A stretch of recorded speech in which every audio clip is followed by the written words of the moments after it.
Diffusion is the process which ions or molecules move from a region of higher concentration to a region of lower concentration. Diffusion में क्या होता है कि ions move करते हैं और molecules from the region of higher concentration to a region of lower concentration, जहाँ पे उन आयंस और मॉलिक्यूल्स की कंसंट्रेशन जिस रीजन में ज़्यादा है उस रीजन से उस रीजन की तरफ मूव करते हैं जहाँ लोअर कंसंट्रेशन है, जहाँ कम है उस रीजन की। अब आप देख सकते हैं ये जो शो हो रही है पिक, इसमें आपके ये मॉलिक्यूल्स हैं। ये देखें आप, जब स्टार्ट हुई थी तब एक साइड पे थे, आहिस्ता आहिस्ता ये पूरे के पूरे बॉक्स के अंदर फैल जाते हैं। पहले ये एक साइड पे होते हैं और फिर ये आहिस्ता आहिस्ता पूरे के पूरे बॉक्स में फैल जाते हैं। इस प्रोसेस को हम कहते हैं डिफ्यूजन। जैसे मैंने आपको इसकी एग्जांपल भी दी थी कि रूट के एक कॉर्नर पे आप स्प्रे करें या एयर फ्रेशनर स्प्रे करें तो उसकी आहिस्ता आहिस्ता खुशबू पूरे के पूरे रूम में फैल जाती है। सो इस प्रोसेस को हम कहते हैं diffusion.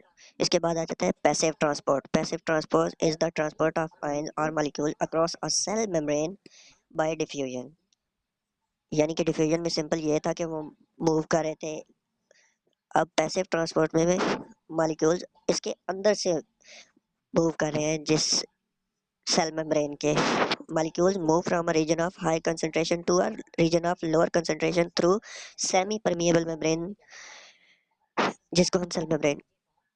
It does not require energy for diffusion process. इसमें आयंस मॉलिक्यूल्स मूव करते हैं उस रीजन से जहाँ पे उनकी कंसंट्रेशन ज़्यादा होती है उस रीजन की तरफ जहाँ उनकी कंसंट्रेशन या मिकदार कम होती है, सेल मेम्ब्रेन के अंदर से गुजर के या सेमी परमिएबल मेम्ब्रेन के अंदर से गुजर के। अब आप देख सकते हैं ये जो आपके सामने डायग्राम है पैसिव ट्रांसपोर्ट।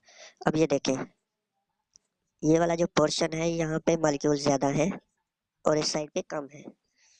दूसरी पिक्चर में देखें, वहाँ पे राइट साइड पे ज़्यादा है और लेफ्ट साइड पे कम है। अब अब देखें आप मॉलिक्यूल कैसे एक तरफ से दूसरी रीजन में जा रहे हैं। और जैसे राइट साइड पे देखें, ये पर्पल मॉलिक्यूल जो है ये उस तरफ जा रहे हैं जहाँ इनकी कंसंट्रेशन बहुत कम है।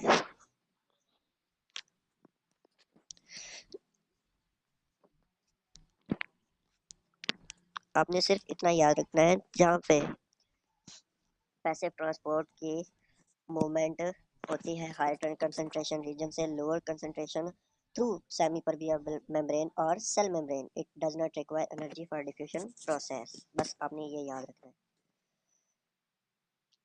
अब आगे आ गया active transport. Active transport is the transport of ions और molecule across a cell membrane from a region of lower concentration to one of higher concentration assisted by enzyme and requiring energy.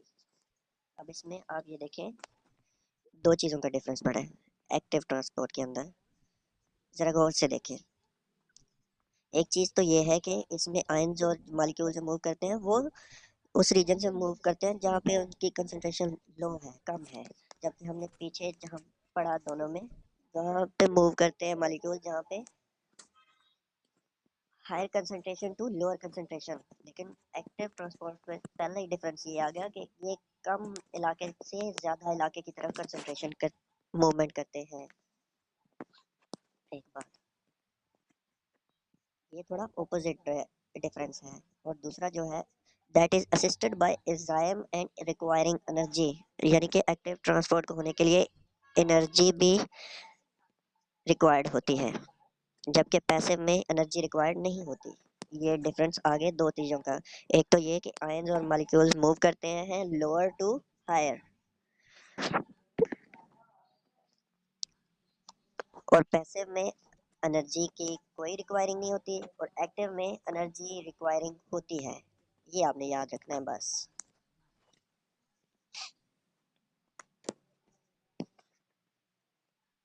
अब आगे देखें active transport में, ये देखें आपको ये diagram नज़र आ रही होगी।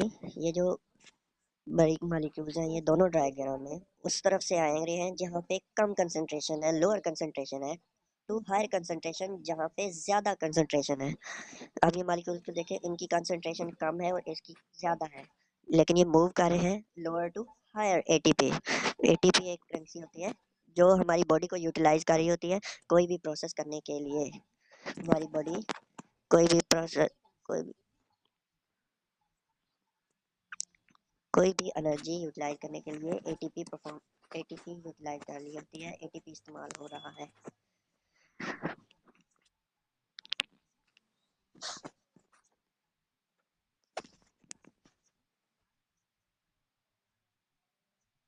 समझ आ गई है? ये डायग्राम आप एक बार फिर से देख सकते हैं कि आपने सही से देखा कि जहाँ से लोअर कंसंट्रेशन से मॉलिक्यूल हायर कंसंट्रेशन की तरफ जा रहे हैं, जिसमें एटीपी यूटिलाइज हो रहा है जो अपना काम कर रहा है।